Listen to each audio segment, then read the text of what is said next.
Alright guys, you saw the title and thumbnail video. In this video, I'm going to be reviewing a terrible 100 ELO chess game that I accidentally found. And yeah, it's really bad. Before I begin guys, if you're interested, please drop a like and a sub, as that would really help the channel a ton. If you're really interested, you can also drop a super thanks. Without further ado, let's just begin. So here we are, reviewing a 100 ELO chess game. It's literally the lowest rank possible in chess, but okay. I mean, like, when chess games start to get good is like maybe 800 ELO, and when they become like amazing, maybe like 1200 ELO, and then just so on. But okay, let's just begin the video. So basically guys, the game starts off normally, but it becomes very bad very quick. The game starts off with e4, normal opening. Then we have the response, e5. Then we have queen h5, the wayward queen attack. Now, basically, I do recommend this opening for anyone below 500 ELO because usually your opponent won't know how to respond with it.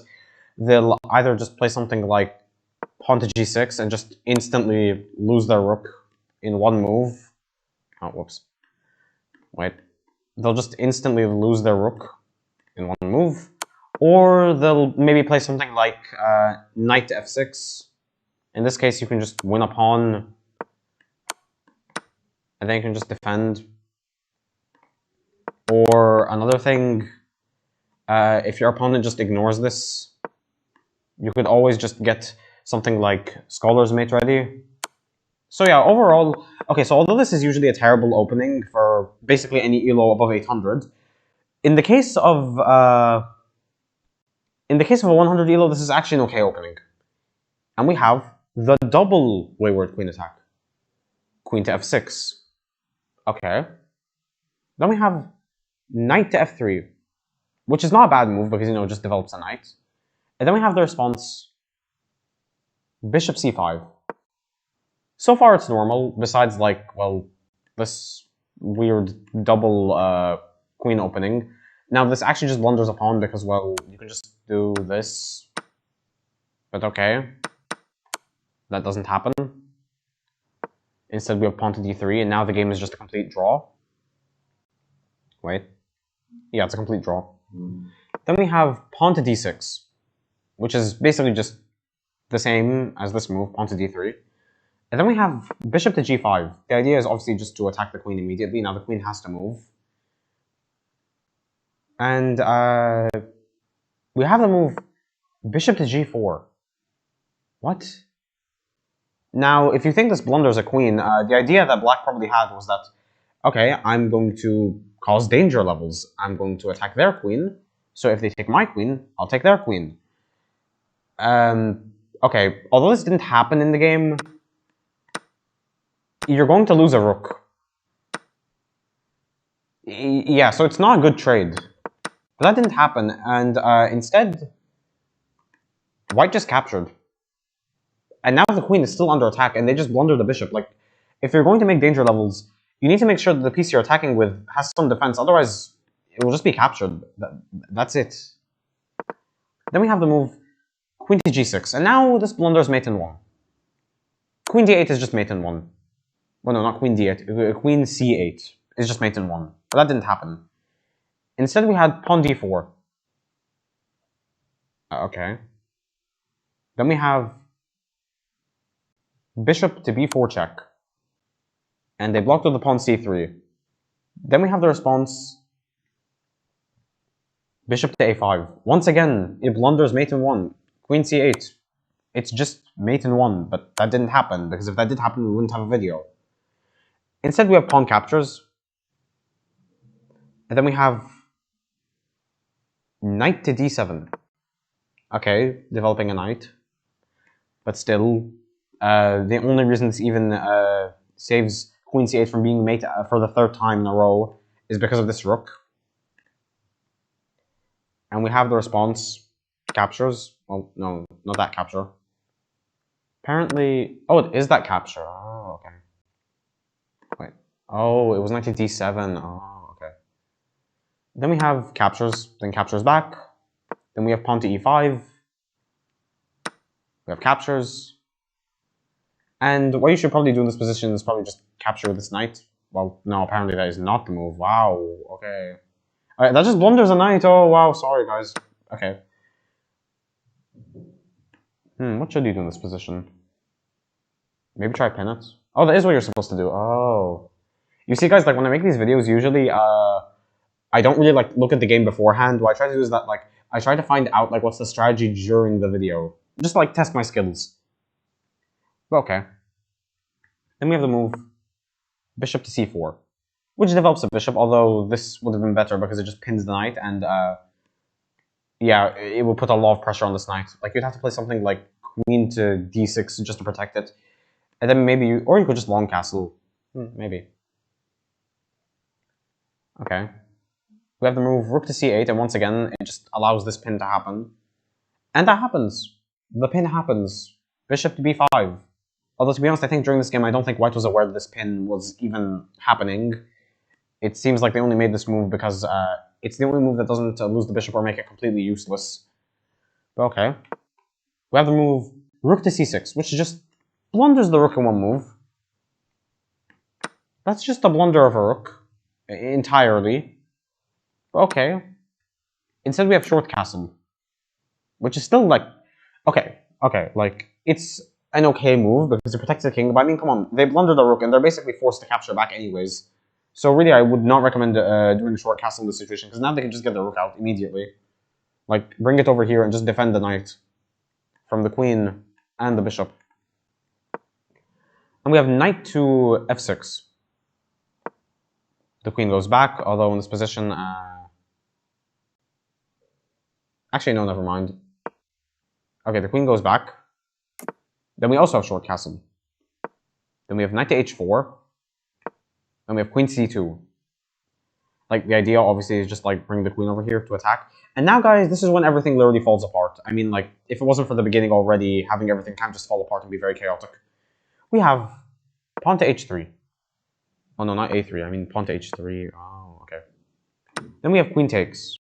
Now, realistically, you have to lose your knight or your bishop if you want this rook to survive. Because, like, over here... Wait, what? Wait, why is that losing?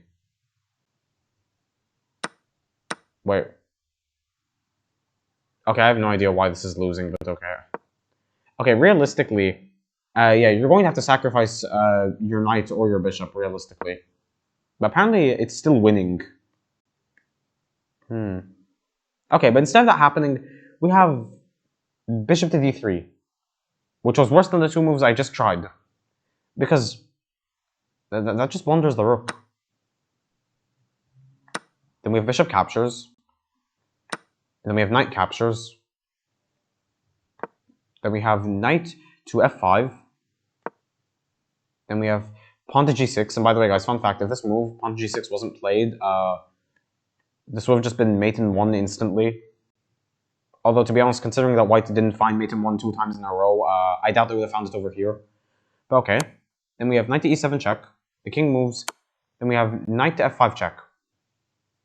And I don't think white even knows that this pawn is pinned, if I'm being honest, because black would just 100% capture it if it wasn't pinned.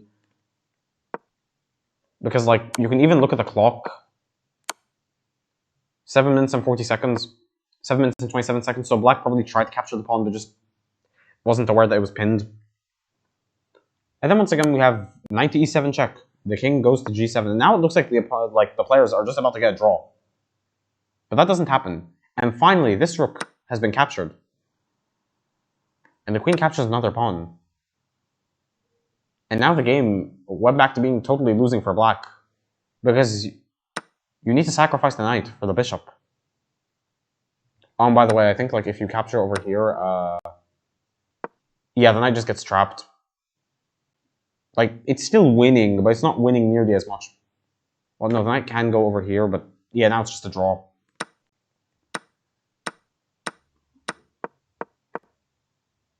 Wait, what?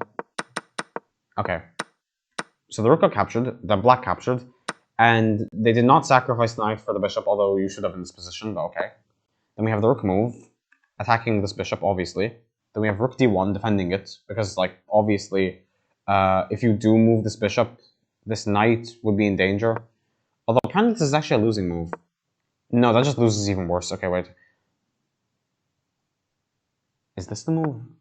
Oh, it is! Because you attack the queen, And the queen is almost trapped. Oh, that's the move, okay. But anyways, okay, we still have rook to d1, which for a beginner is still a very good move because, like, they didn't blunder any piece in this situation, so it's still good in my eyes. And then we have c8. Oh no, not c8, e4. The queen moves. And now the game is practically a draw, even though white is up 2 points of material. Probably because, like, this bishop and this queen can probably just make a very massive threat if white isn't careful. And also this rook. And maybe even this knight. Then we have pawn to f5. And now the game is totally losing. Because you can play... Well, no, apparently not this. Wow. Well, no, there is a move somewhere. Wait. Why is it losing if you play this? What? What is there that's losing? Like, if you capture over here, the queen gets captured and... Okay, I won't question it. Okay, but instead we have the response f3. Then we have queen moves, and now the game is a draw. And then it gets captured, and once again the game is losing. This time I can actually see it very obviously. The rook just blundered in one move instantly. And yeah, apparently this was actually black's strategy to sacrifice knight for the rook, which is a good move obviously. And although the material is equal, the reason it's winning for black by just nearly 6 points is because the king, they're just not defended at all. And like, black obviously has a very massive attack coming up, obviously. The pawn captures, and now the game, once again, is winning for white. And the queen captures. Okay. The rook moves, and now the game is winning again for white. And you know what, I'm not even going to try to find the move, because, yeah, I keep getting the wrong move. And we have queen to f4. And now, guys, the evaluation bar just keeps crashing now. The pawn moves, and now this blunder's mate in 2. If you want to find it, I'll give you 5 seconds. 5, 4, 3, 2, 1. Queen f7. No matter where you go, it's going to be checkmate. Like, if you go over here, then this is checkmate. Knight to g6. Or if you go over here, queen to g6 is checkmate. But that didn't happen. And, yeah, a knight was blundered. But still, this is winning because you can win a rook here very easily. Bring the queen over here. The king has to move, and the computer literally, it says it's mate. Literally. Like, if you go over here, it's mate in 5, and if you go over here, it's mate in 8. But at the very least, you're going to win a rook. But that didn't happen. Well, apparently it did happen, wow. And yes, the rook was captured, okay, yeah, that happened. Then we had bishop captures, and now it's mate in 3. Wait, let me just try to find it. Wait. Where is it? No, that is not the move. Sometimes I think it's some, like, very weird sacrifice. Where is it?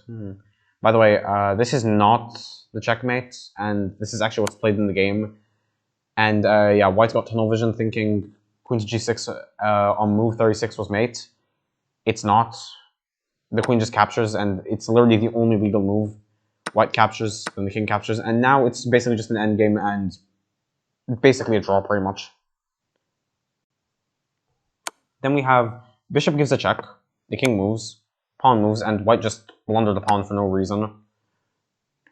Then we have pawn to g3 check, king goes to g4, then we have bishop to e2 check, king goes to f5, and this does technically blunder a pawn, although taking probably isn't a good move here because, yeah, black is just going to promote. Although at this point, yeah, this kind of position, if the king just goes over here and defends these pawns, there's already no way white is going to win this, especially if, like, because this bishop can technically just stop this pawn from even promoting, possibly. So the bishop gives another check, the king just moves, and they attack this pawn. Pawn is pushed. Very good move by black, not caring about this pawn at all, because, well, yeah, this pawn, no matter what you do, it's going to get captured. Like, pushing over here, yeah, it will just get captured, and, yeah, it will just be still, it would be, like, slightly more winning for white, but still. So instead, white decided to actually just, well, no, not white. Black decided to just push a pawn because they knew that, yeah, there's no way they're going to save this pawn. White just captured, pawn's pushed again, and instead of even trying to stop this pawn, white just moved their king. Pawn moved, king moved, pawn moved, the king moved, queen, pawn was pushed, literally just made him 5. Okay, let me just try to find it.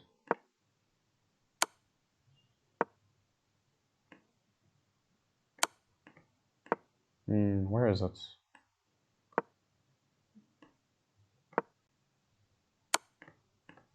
Wait, I might actually find it.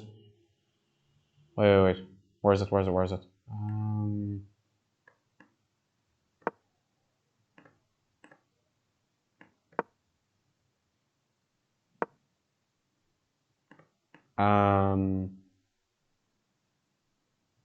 Oh, you need to sacrifice the bishop. And you can just ignore. Oh, that's the mate. Okay. And instead we have pawn to b5, which is obviously still an amazing move because, yeah, they just want to make 2 queens. Although, okay guys, here's a very quick recommendation, even for like high elo players if they're watching this video. Really quick thing. I usually recommend that you should promote your second pawn not to a queen but to a rook, because it's very easy to stalemate and it's happened with me multiple times. So generally I'd recommend making it a rook, but okay. Then we have pawn to g5, then we have pawn to b4, pawn to g6. Obviously there's no way this pawn is going to arrive in time. Yeah, the queen gives a check, the king moves, pawn push, another pawn push. The queen goes over here, obviously stopping any chance of white having a chance at saving this game. The bishop defends, and black just captures, and white resigned this position, because there's literally no saving this position. And yeah, that was the just total chaos that was this 100 elo game. Yeah, that's the whole video. If you enjoyed this video, please drop a like and a sub, as I would really help the channel a ton. If you really enjoyed this video, you can also drop super thanks. And if you have any game you might want me to like review that maybe you played or somebody else played, comment it down below.